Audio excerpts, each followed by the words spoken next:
Paramashivoham. Om Nityananda Paramashivoham. Om Nityananda Paramashivoham. Om Nityananda Paramashivoham. Om Nityananda Paramashivoham. Om Nityananda Paramashivoham. Started manifesting? How many of you have manifested successfully?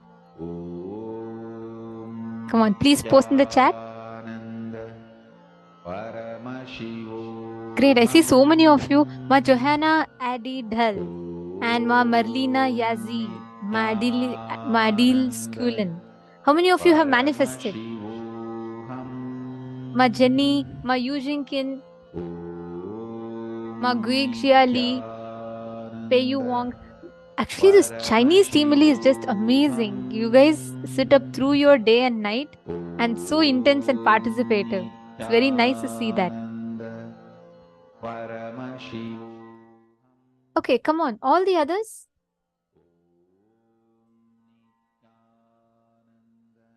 How many of you have manifested? If you have not yet verified, please verify with your partners. Please check and verify with your partners.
Nityananda Paramashivoham. All of us, as we're all manifesting this powers, right? We're going to be entering into a very, very, very important session, a very exciting session as well. Okay, have all of you heard about universe, right? And as far as what you know, how did universe come into existence? Especially if we are reading Stephen Hawking's books or all these research, according to modern science right now, how did the universe come into existence? Can I request you all to post? Big Bang, right? Correct. Big bangs. And how universes get destroyed? Through black holes. Correct? Now, science, after centuries of research, is now starting to understand about the frequency in which universe exists, about big bangs, the source of the universe, and black holes. Okay. Now, What I'm about to share with you all is something phenomenal. You all can actually go, if you have to get some snacks, coffee, tea, come and sit down, because this is going to be a mind boggling session for you. Swamiji is going to be revealing about how Hindus had thousands of years ago itself precisely identified how to calculate time, how to measure time, everything very, very precisely. Okay, so you're all going to have fun. And all the Chinese participants, if any of you are feeling little drowsy, little sleepy, sit for this session. The way Swamiji is going to reveal each truths, you're going to feel like your brain is going to wake up 100%. So without any external coffee or tea, you're going to feel completely fresh and awake. So this is a very, very beautiful session, and I thoroughly enjoy listening to this always. So sit back and enjoy this session as Swamiji reveals to us about how the universe came into existence.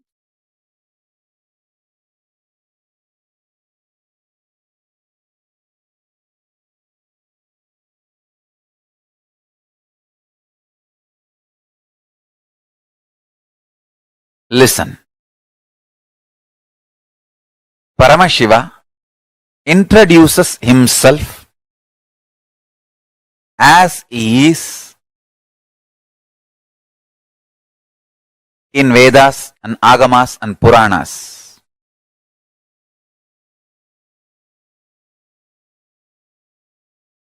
Paramashiva introduces himself how he is manifesting to teach Agama as Sadashiva. As Sadashiva, he manifests with 5 heads, 10 hands, teaches Agama. Through these 5 heads, he does these 5 actions. Manifestation. It's called Srishti. Manifestation. Then Sthiti. Sustenance. Then Samhara. Rejuvenation. Then Prabhava. Pulling out of delusion. Then Anugraha. Liberation. Listen.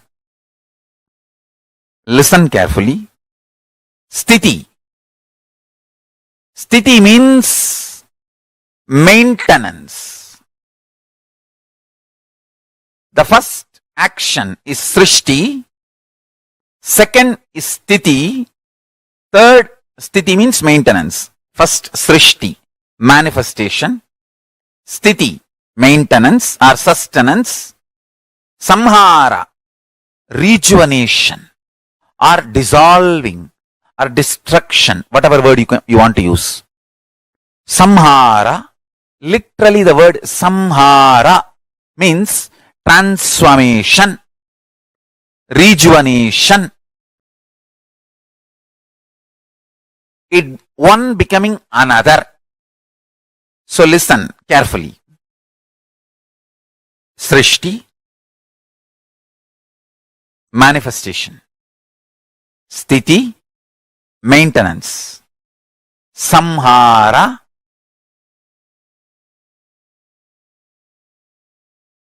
rejuvenation. Prabhava, pulling out of delusion. Anugraha, liberation. Understand, this is the universe. This is Prapancha. Universe word is too small. Whether universe or multiverse, all these words are too small. Prapancha is also too small. Paramashiva is the only word I can use because that is the ultimate word. No other word can be used even to describe Paramashiva. Understand? The Kailasa knowledge, Paramashiva Jnana, is principles. When that comes to Sanskrit, it becomes concepts. When that comes to English, it becomes long sentences. That is what I am explaining, I am expressing. Please understand, meditate on this.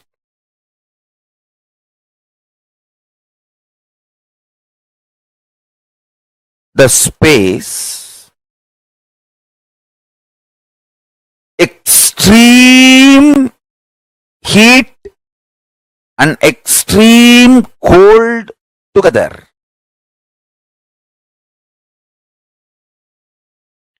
Like a source from where the idea of weather emerges, where the matter becoming energy or the energy becoming matter, matter and antimatter nullifying each other and becoming energy, where all this happens just by will, without any need for effort.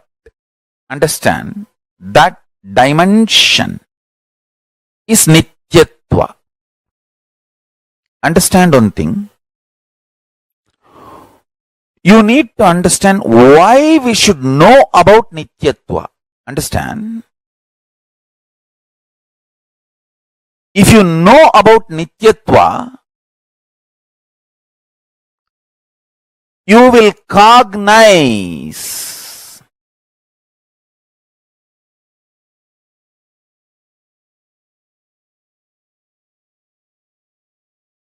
the basis foundation of your existence is nityatva. Anything you cognize as the foundation of your basis, that becomes your basis. Understand?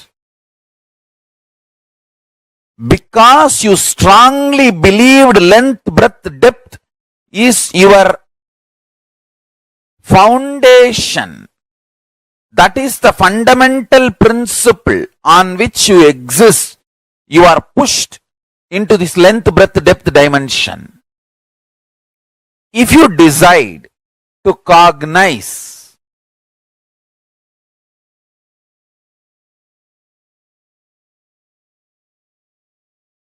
listen, if you decide to cognize nityatva dimension,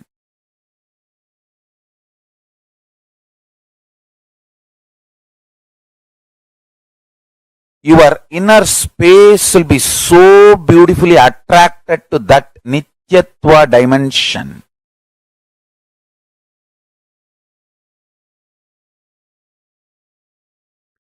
It is such beautiful, ecstatic, glorious existence.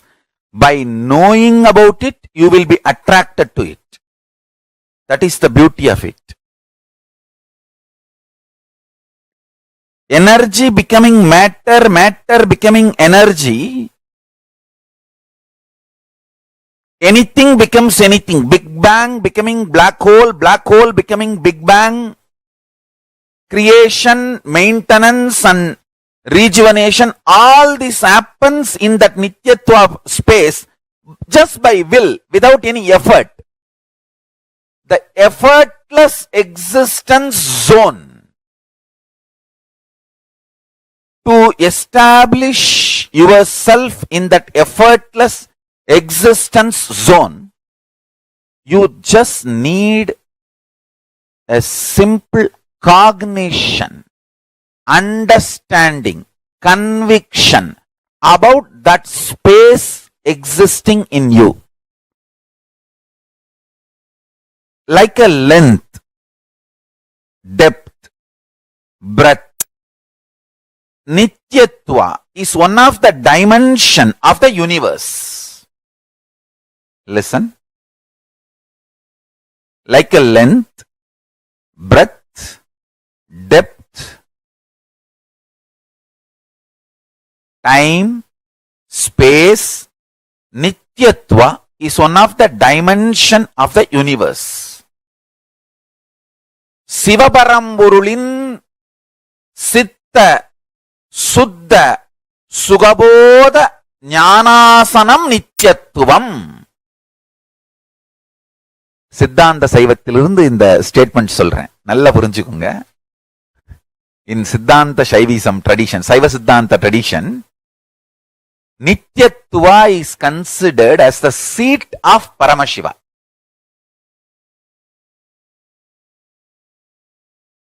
Understand?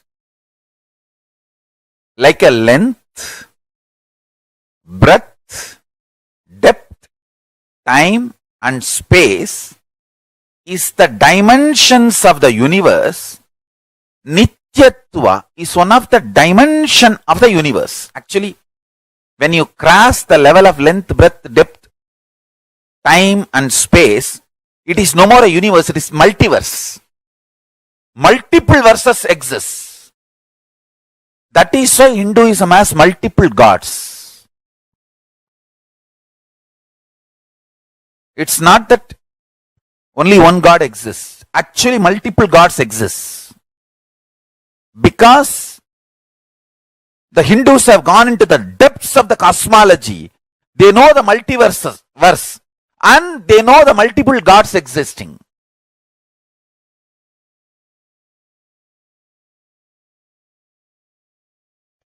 Many people who are working to understand the secrets of the universe try to raise a doubt. When there is so much matter generated during the Big Bang, why so much antimatter is not generated? The question is wrong. Please understand. Matter and antimatter is always in balance. If any one gets imbalanced, immediately the Big Bang or black hole has to happen to balance it. Understand? Overflowing matter, overflowing antimatter need to be in samana for maintenance, means sthiti. Please listen carefully.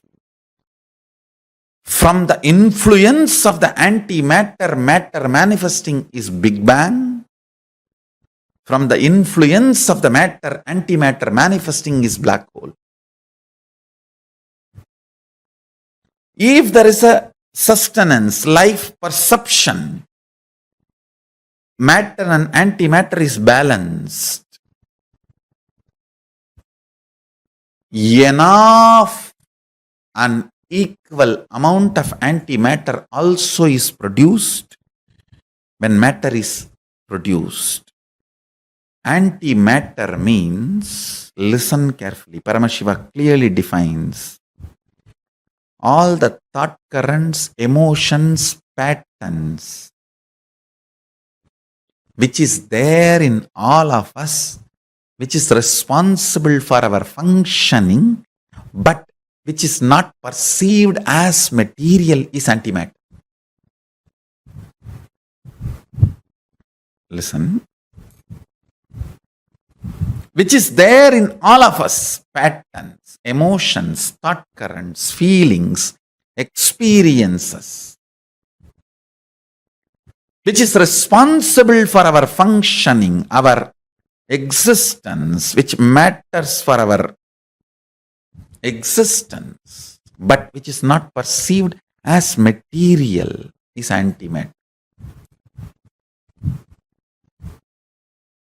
Enough quantity of antimatter also is released along with matter. Person who understands antimatter matters for life starts making the cognitions related to antimatter. I tell you, how much you avoid poison, poisonous food, toxics in your system, that much you need to avoid toxic patterns and poisonous patterns. But unfortunately, you always recognize matter as existence and never recognize antimatter. You don't give the due right to the antimatter in your life and fail, land in accidents and collapse. If you cognize the higher reality about the antimatter,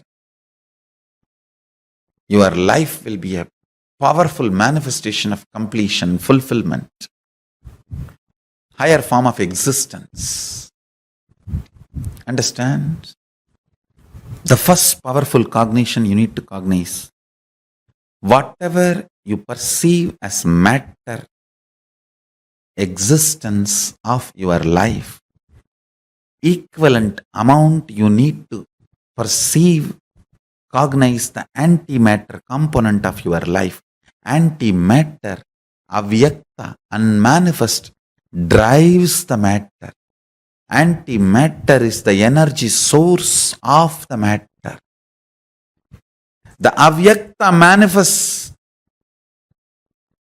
as vyakta, and avyakta continues to be the driving force of the vyakta.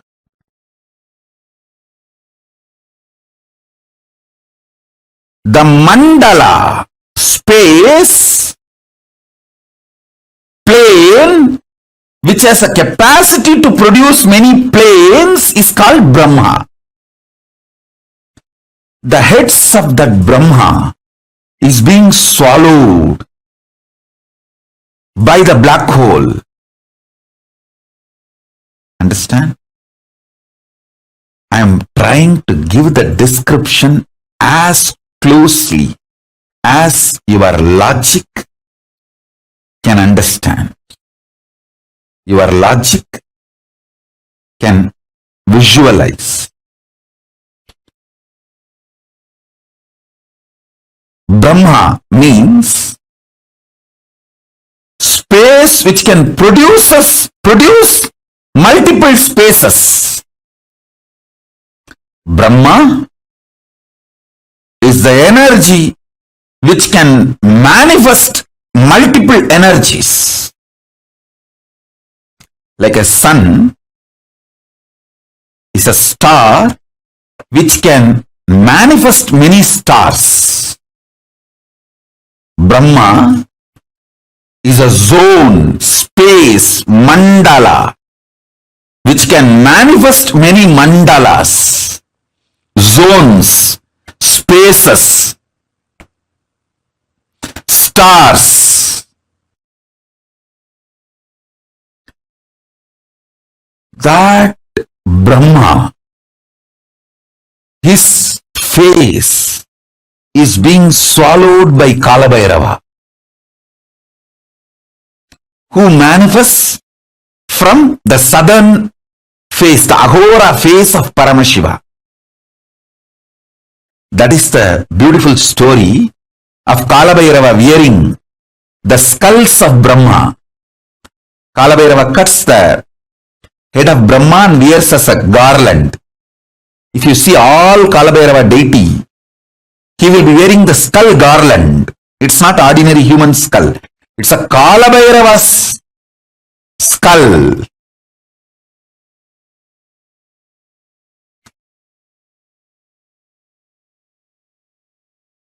Sorry, Brahma's skulls.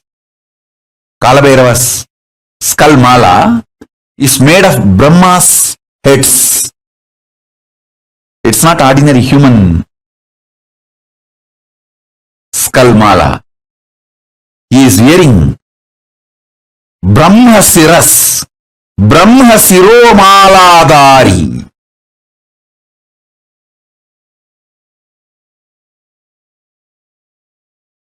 The Brahma's heads are worn as garland by Kalabhairava.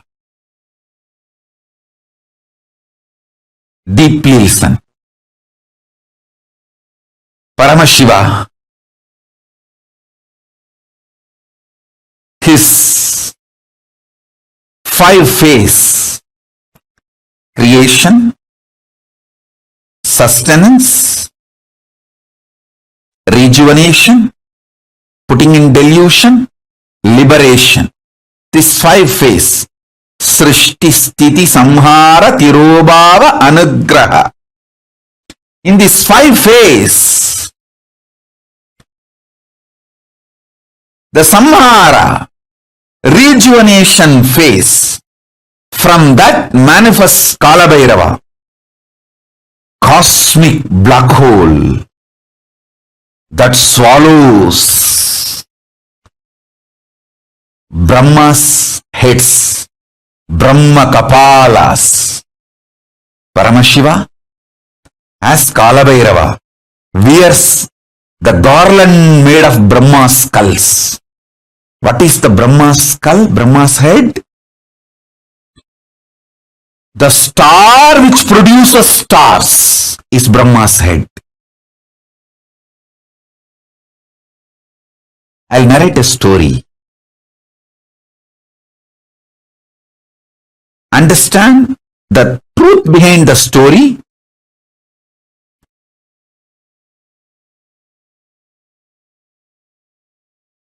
So you can understand the principle I am going to explain.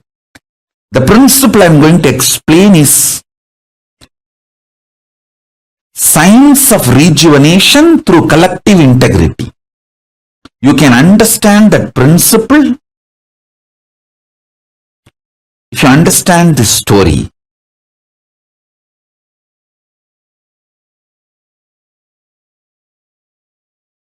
All of us know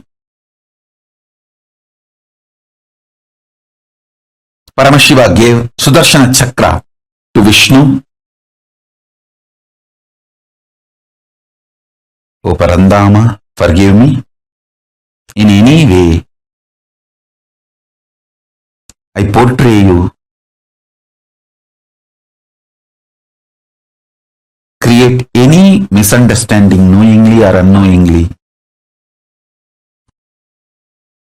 I'm just trying to narrate the story of Kailasa in the human language, which is very inadequate.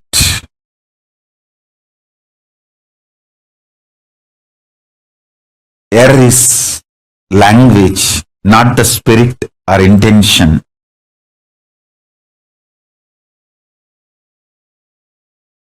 Listen to the story. I am not showing Parandama, Mahavishnu, in any way lower. But when I am talking in the logic, in the language, which you all understand, it is always the comparison of higher, lower. So when I say Paramashiva gave Sudarshana Chakra to Vishnu, don't think Vishnu is some way lower. He is far more superior than you and me. So be very clear about that. So, all of us know that Vishnu did tapas towards Paramashiva, and Paramashiva gave Sudarshana Chakra for Vishnu to protect this creation. And once Daksha, the Brahma's son, did tapas towards Vishnu and got the boon, Vishnu should protect him forever. Vishnu also gave the boon. And unfortunately, Daksha messed up with Paramashiva directly in the issue of Sati, means his daughter, Daksha's daughter Sati. She wanted to be with Paramashiva, but Daksha had his own opinions and he is so highly opinionated due to his ego and arrogance, and he tried to fight with Paramashiva, and that stupid things were going on, and in his extreme attachment for his daughter, he started going against Paramashiva, but finally he went against his own daughter. That is the delusion and the blind spots. When you create a delusion and delusion-based anger and violence, it will not be directed only towards your enemy. It will be directed even towards the people whom you love, and finally it will direct itself towards you, and it's like a suicide. That is why the blind spot-centric arrogance, the delusion-based arrogance and violence is always not just murderous, it is suicidal. So this guy, Daksha, got into that mess. And again I wanted to tell you all, based on this story which I am narrating, don't try to underestimate Daksha also. He is surely far higher than you. So these are the stories from the different plane. So remember that and learn only the truth.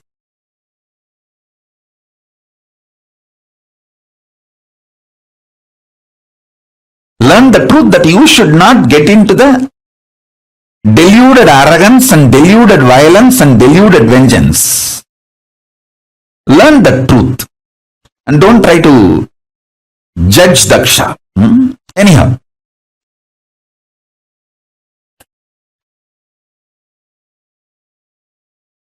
So this Daksha did a yajna, disrespecting Paramashiva without offering the offerings to Paramashiva. Sati came directly, Parashakti came directly to teach lesson to Daksha, but unfortunately Daksha not only did not listen. See, when your deluded arrogance and anger is directed towards Paramashiva, then naturally it destroys you. So this fellow is extreme attachment to his daughter. He developed anger towards Paramashiva. Finally, that same anger, due to his delusion, he directed it towards his own daughter, for whom he developed anger towards Paramashiva, and then finally that anger destroyed him. He directed that same anger on Sati, and Sati just gave the body back, the body given by Daksha. She just threw it back, because Daksha prayed to Devi Parashakti and begged for Parashakti to come down as his daughter. But the fool has forgotten. He brought Parashakti herself as his daughter, and he became deluded. Anyhow, you all know the story that she gave up the body Daksha gave and showed her original form of Dasamahavidya, that she is Parashakti. And then Paramashiva manifested as Veerabhadra to come and teach a lesson to this Daksha's arrogance. Vishnu is caught because he gave a commitment to Daksha. He gave a word to Daksha that he will protect Daksha forever. He has to maintain his integrity. So, when Paramashiva came directly to finish the Daksha Yajna in the form of Veerabhadra and Daksha to teach lesson to the Daksha and Daksha's, to remove Daksha's arrogance, Vishnu saw what can be done.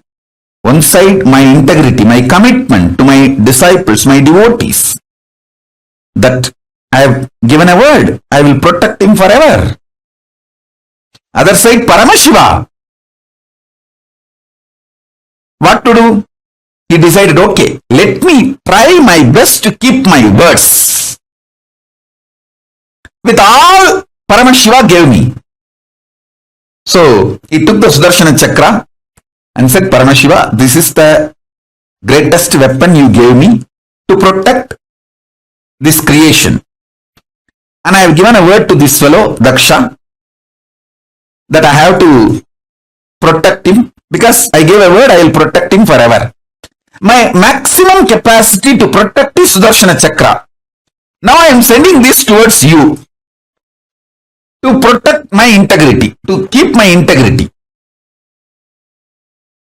So he sends the chakra towards Paramashiva. Simply one of that Brahma Kapala, which Paramashiva was wearing, that Kapala just swallowed that Sudarshana chakra. Like a murku. If you know the Indian snack murku, how you grab the murku and smash in your mouth. Same way, one of the Brahma Kapala Paramashiva was wearing, it just grabbed that Sudarshana chakra and bag over and kept it under his teeth. And then Vishnu looked at Daksha and said, see, my maximum capacity is my Sudarshana chakra. I have sent that. So I have tried everything possible by me to keep my words, to protect you. Now, nothing more can be done, and he returned to Vaikuntha. He went back to Vaikuntha. Of course, you all know the story that Veerabhadra came and cut the head of Daksha to teach lesson and remove his arrogance. Then Daksha's wife comes and cries to Mahadeva and prays to Mahadeva, and Mahadeva says, I am not against him. I am only against his arrogance. So, he is not my enemy. Only the part of his arrogance need to be removed. The arrogance need to be taught a lesson. So, he removes the cancer and gives him back a different head, a goat head, and gives life to Daksha.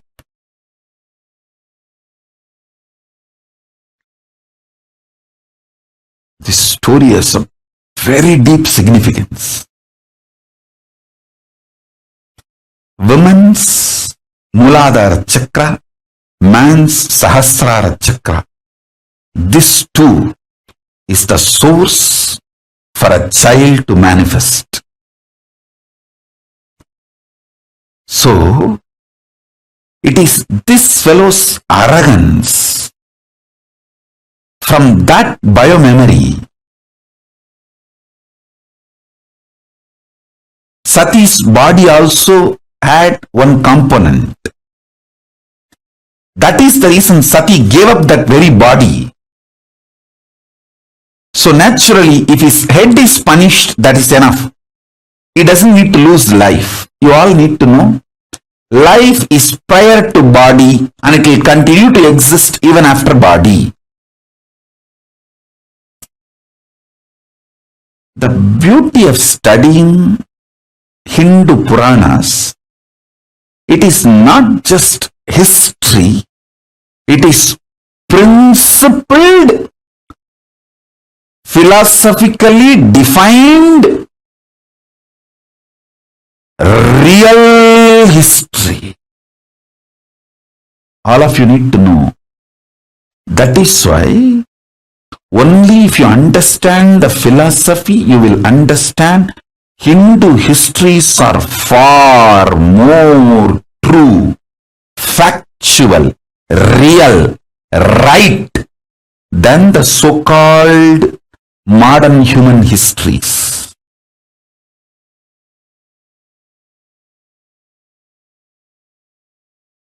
So-called modern human histories.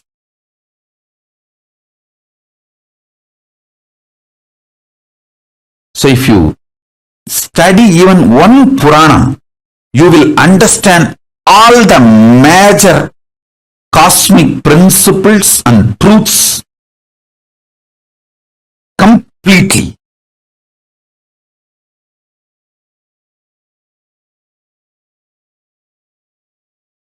It's a very powerful revelation, very powerful truth.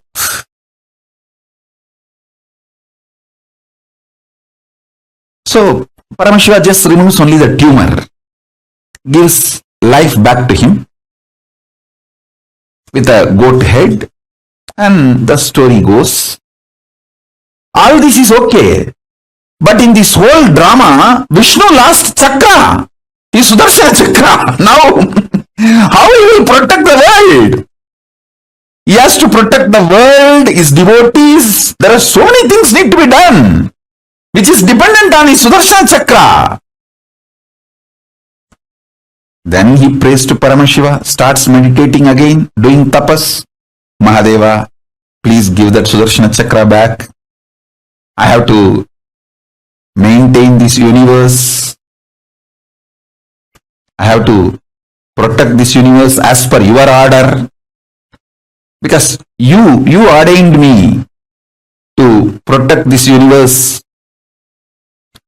In this, I got into the mess by giving a commitment to Daksha. I never imagined this fool will go against you and create a mess for me also.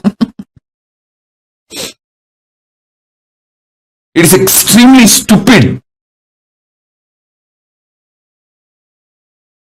So Kalabhairava appears and asks Vishnu, come on, tell me what do you want? Vishnu says, give me that Sudarshana Chakra back.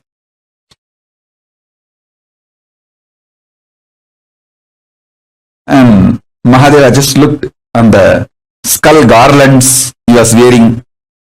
Hey, where is that Sudarshana Chakra? Who is having? One skull said, I'm only having it in my teeth. I just grabbed it because I was the nearest one when the chakra was coming. I just grabbed it and it's in my teeth.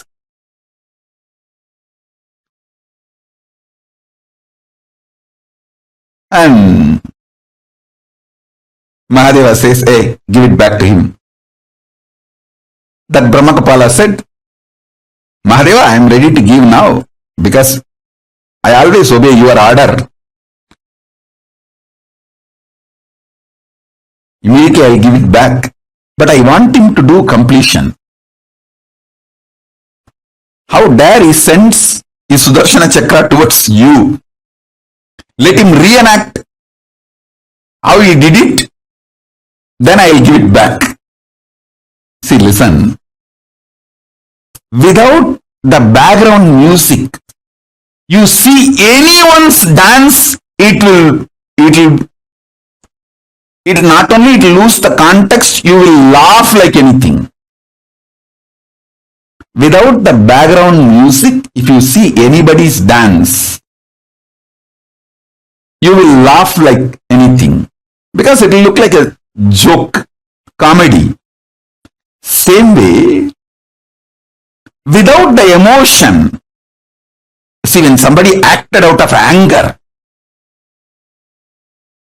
without the anger, same emotion, same spontaneity, if that person acts out the same thing, it will look like a comedy. Completion is all about making all your past lose its importance or its power over you. So now, Vishnu does the same act. How he spontaneously sent his Sudarshana Chakra without the same emotion. Then this Brahmakapala, he laughs loudly. In that loud laughter, that Sudarshana Chakra comes out and falls on the ground. And Vishnu touches Mahadeva's feet. From the Mahadeva's feet, he receives the Sudarshana Chakra. O Parandama, forgive me. Anyway, I portrayed you in a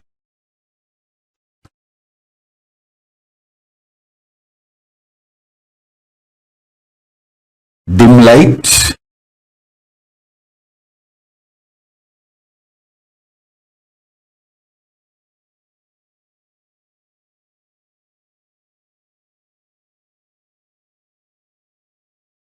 All of you listen. Once again, I want to repeat.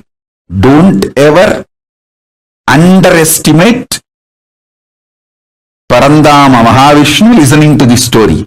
This story is told to show the greatness of Paramashiva, but not to show Parandama in any dim light or low idea. So be very clear. Understand the principle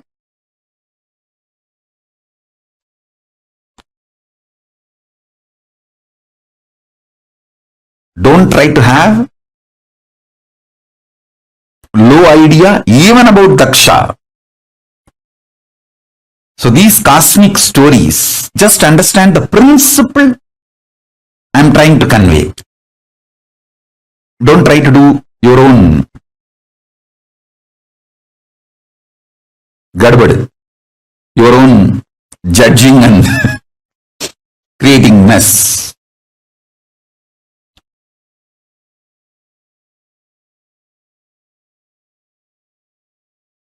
In Sati's whole existence, the deep devotion of mother, but the arrogance of the father, both got into her system. The muscle memory of the deep devotion of mother made her fall in love with Paramashiva, but the arrogance strain came from father's biomemory. That made even Sati disobey Mahadeva and come from Kailasa to Mayapuri. Mayapuri is the present day Haridwar, to teach lesson to Daksha. Mahadeva told, hey, he will not listen. She should have obeyed Mahadeva's strategy, but the strain of Daksha, because of Daksha's own biomemory, she thought she can teach a lesson to Daksha. She taught a lesson in a different way, but anyhow, understand the story, whatever has happened. And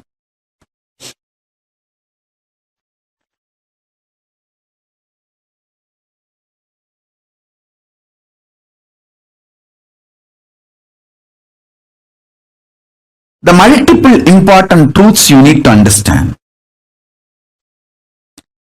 Even if the black hole swallows, the thing swallowed by the black holes does not die. It continues to exist in a different plane. For example, if the Brahma's head is cut off, it is supposed to be dead. That's why the world calls it as a skull. But that skull is not dead. It is so powerful even to swallow the Vishnu chakra, Sudarshana chakra, like a murk snack. So listen carefully.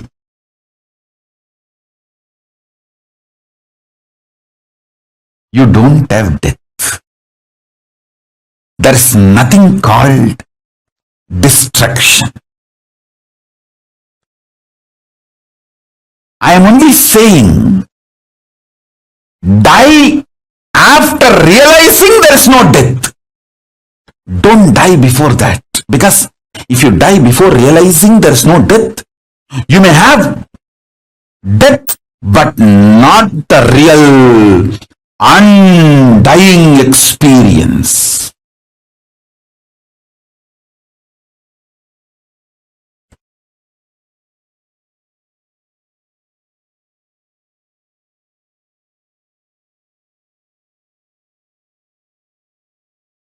Listen carefully. Even if you die by being with Guru, he will show you the undying component of you when your body stops functioning. Even your death will be liberation.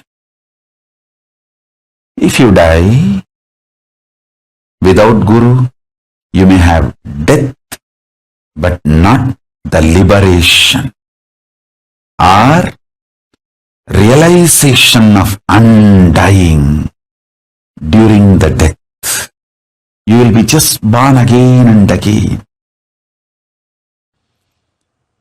See the first level truth, which I told, that's the description of the scene where the face of Aghora, of Paramashiva, manifests Mahakala Bhairava and like black holes swallowing the big bangs, Brahma's heads, Kalabhairava swallowing the Brahma Kapalas and making garland of Brahma's skulls for him. Understand, that is the most beautiful Dhyana sloka in English for Mahakalavhairava. If you have some photos released by NASA, how the black holes swallow the big bangs, just see exactly that indescribable way Mahakalavhairava with the Brahma Kapala Malas, the skull garland of Brahma Kapalas, the multiple big bangs swallowed by the large black hole. But the big bangs are not dead. They are all there as garland, alive and more powerful, even to swallow Vishnu's chakra, Sudarshana chakra. See, Brahma is son of Vishnu. The sun's head, because it is owned by Paramashiva, is capable of even swallowing the father's weapon like a snack and keep it inside his teeth.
Yes, Nityanandam, how was this revelation from Swamiji? How did you all enjoy this? How was it for you all to enjoy this wonderful revelation from Swamiji? How the universe functions. How the universe functions. The universe came into existence, the big bangs and black holes, and how each of it comes into existence.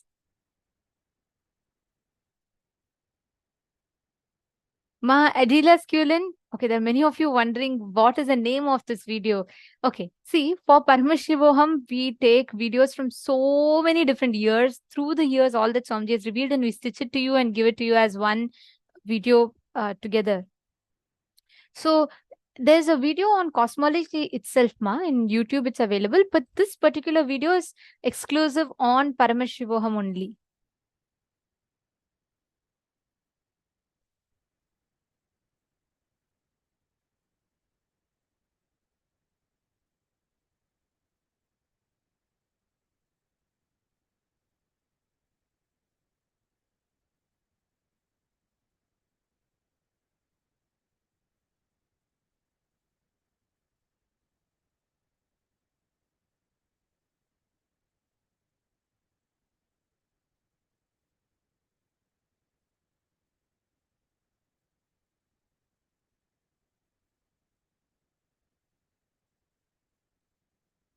This whole existence, the universe, how it came, right? Starting from the big bangs and black holes, understanding how exactly this universe came into existence. If you understand all your components, you can see very, very clearly the moment big bang and black hole is happening in your system. Swamiji says that's why Hinduism has a very beautiful word. It's called microcosm, the Pindhanda and the Brahmanda. If you understand the Pindanda, you understand the Brahmanda. If you understand the Brahmanda, you understand the Pindanda. You are the microcosm. The cosmos is the macrocosm. If you understand the Big Bang and black hole in the microcosm, you will understand in the macrocosm the Big Bangs and black holes that happen. All the thought currents, the emotions, patterns which is there in all of us is responsible for our functioning, but which is not perceived as material is antimatter. The antimatter, avyakta, unmanifest, drives the matter. Antimatter is the energy source of the matter. The avyakta manifests as vyakta, and avyakta continues to be the driving force of vyakta. The unmanifest continues to remain as the driving force of the manifest. Getting it? Catching it? So if for every one of us sitting here, right, if you understand the secret of how this cosmos functions, you will catch the thread of existence. You will catch how the cosmos functions, why, where, when, what, which, and how it happens. Just understanding this one truth, it will completely change our understanding, completely change our view of how we perceive reality and nature around us. Okay, and there's so many secrets to learn about cosmology. There's so many secrets to understand about that. Antimatter, the avyakta, the unmanifest, drives the matter. Antimatter is the energy source of the matter. The avyakta manifests as vyakta, and avyakta continues to be the driving force of the vyakta. The unmanifest continues to be the driving force of the manifest. Okay, let us take a few minutes to do a quick exercise. How you perceive you, how you project yourself to others, has to expand just like the universe. Universe expands. There's a very beautiful verse in Ishavasya Upanishad, which is called as Jagatyam Jagat, the change established on change. And the consciousness is described as Manaso Javiyaha, swifter than the mind. The universe constantly changes and is expanding, expanding, and expanding into something else. So the expansion happens in the expansion. And that same way, if you understand the authenticity of yourself, you can apply this exact same truth in your life as well.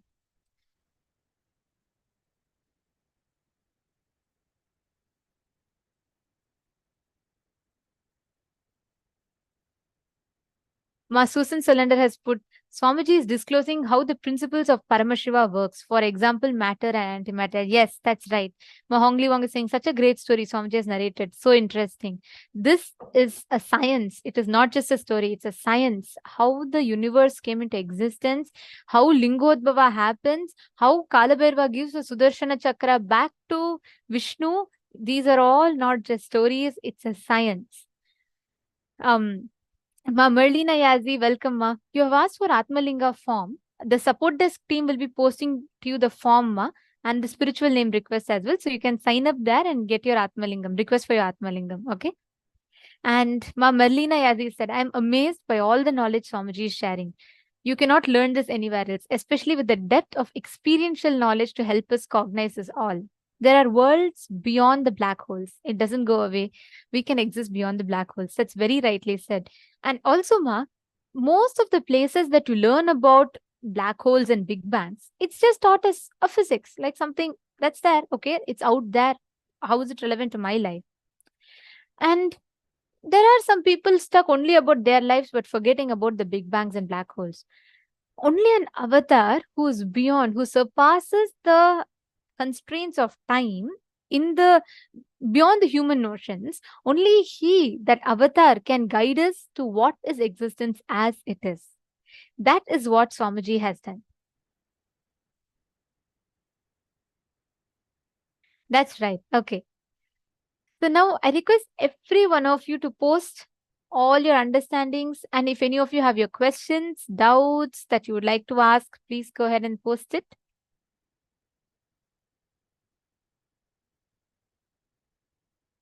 Ketan Gebyod has posted Big Bang. Yes. And any other questions? Sriram, Saira Mangulaya and Ketan Aya, Aslim Aya, Daniel and Hugo. Are you understanding?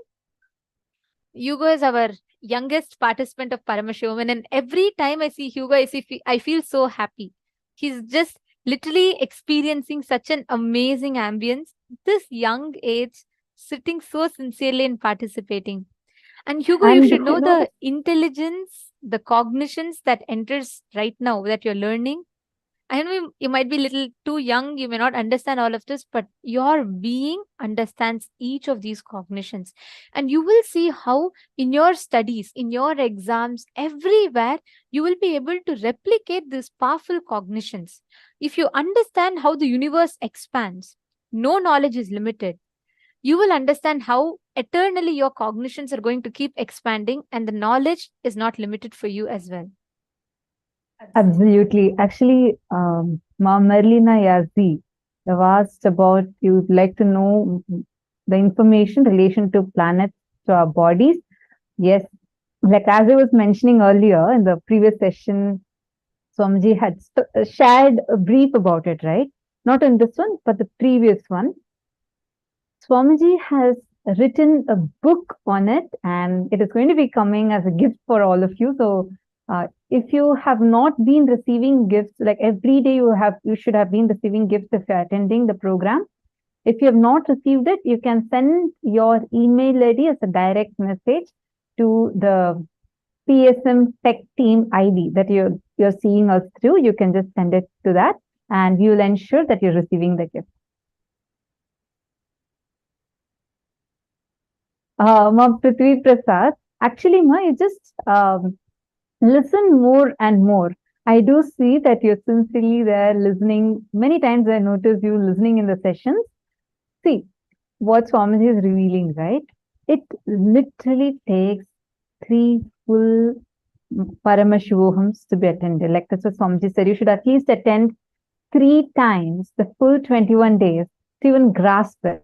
See, what we learn in 21 days of inner awakening, Swamiji has just squished it and packaged it.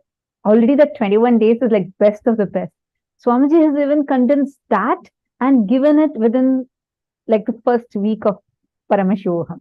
And the previous Paramashivohams, Swamiji has condensed that. And on top of it, he's revealed much, much deeper topics. It's like all the programs that has happened so far, plus much more information packaged and condensed and given to us. That's why it takes like a lot of time to even grasp these great truths. So I understand what you are experiencing, but don't worry. As you said, we will be sending the gifts as well as homeworks too. So make sure you're just checking your email and attend as much as possible, because that will really help you to digest this information more and more deeply. We will be sending you the email after the program is done. Like after today's sessions are over, then we'll be sending you today's gift. So that's how you should be checking the email. It's so interesting to see all of you so sincerely participating and, digesting these truths, especially coming from different parts of the world and various different time zones. All of us are there here sitting for these 16 hours for 21 days and listening to these amazing truths that Swamiji is sharing completely free of cost and gifting it for all of us. Anyone here for the very first time? Like this is your very first program? Anyone like that?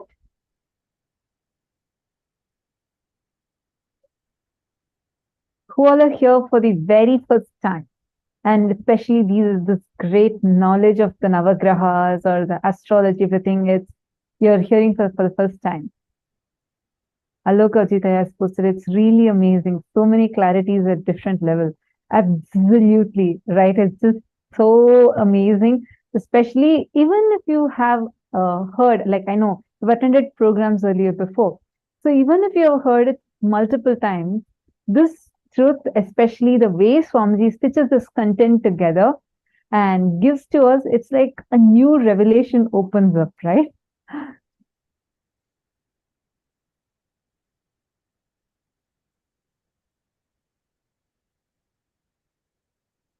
What in me would be okay? Ketan Geboyd has posted, what in me would be considered the black hole? I could see the entire happening in my inner space as he told the story of Daksha. Wow.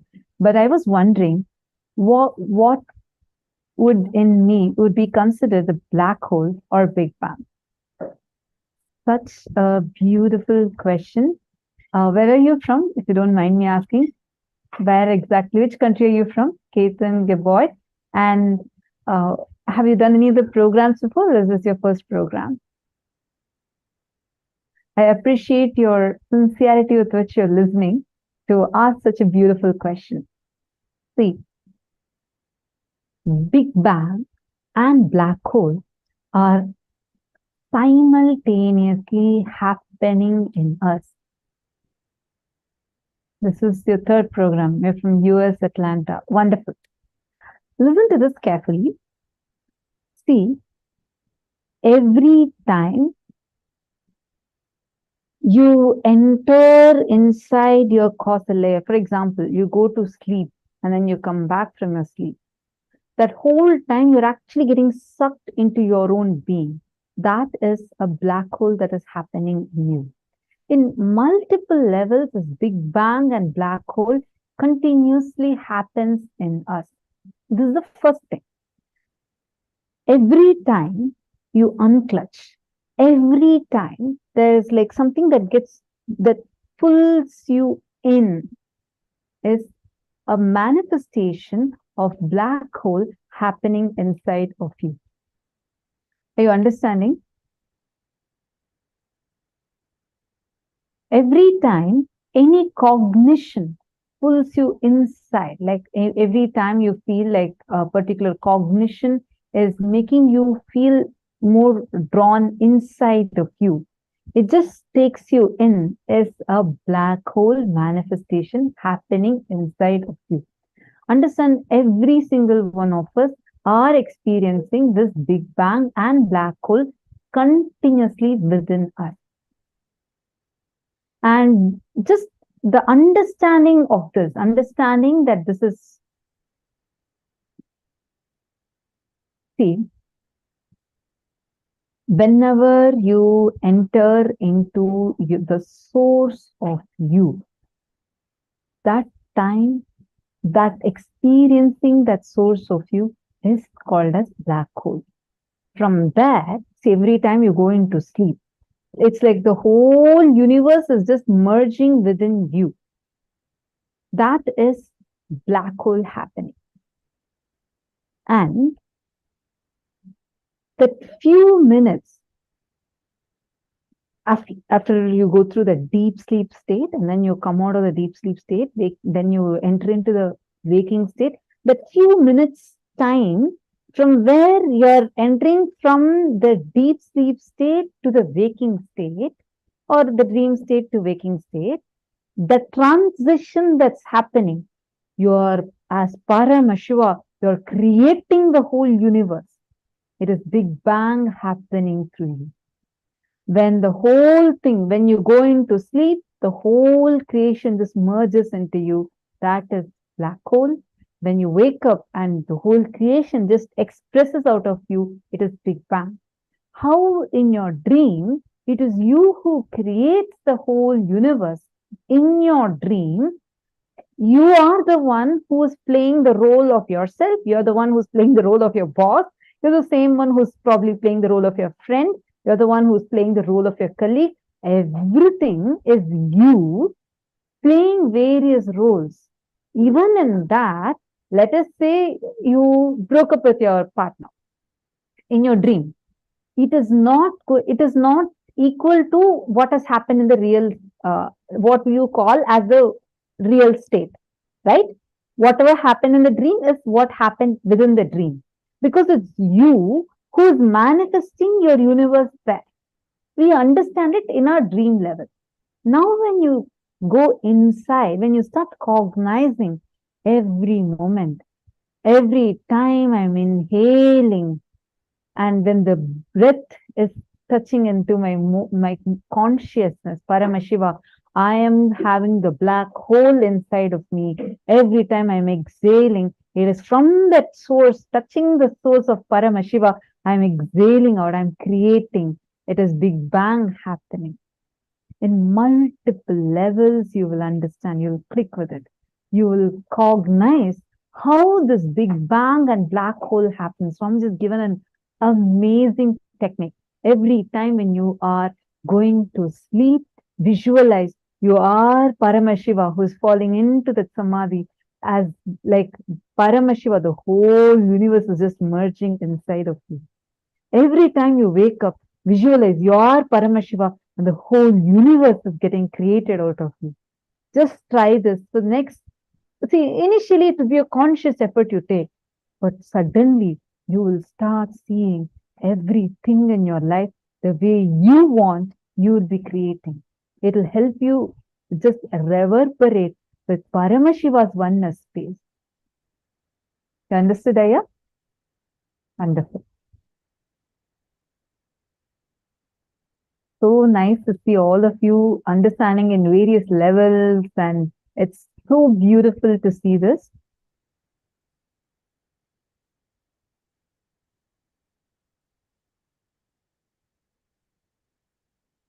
Now, all of us are going to be, this black hole is vacuum, correct? Ma Merlina Yazdi, black hole is not equal to vacuum. In vacuum, we say there is nothing but just space. In black hole, everything exists. In black hole, when everything gets into the black hole, it continues to exist eternally. It is not equal to vacuum. In vacuum, you say there's nothing, there's no particle that exists. That's what you call as creating a vacuum. But in black hole is not equal to vacuum, because in black hole, what enters inside the black hole exists eternally. You understood now? Wonderful. So now, let's all take a few minutes and we are going to be entering into the power manifestation. All manifest this power of being able to identify what exactly incident that another person is thinking about. Okay? Ready? Shall we all start?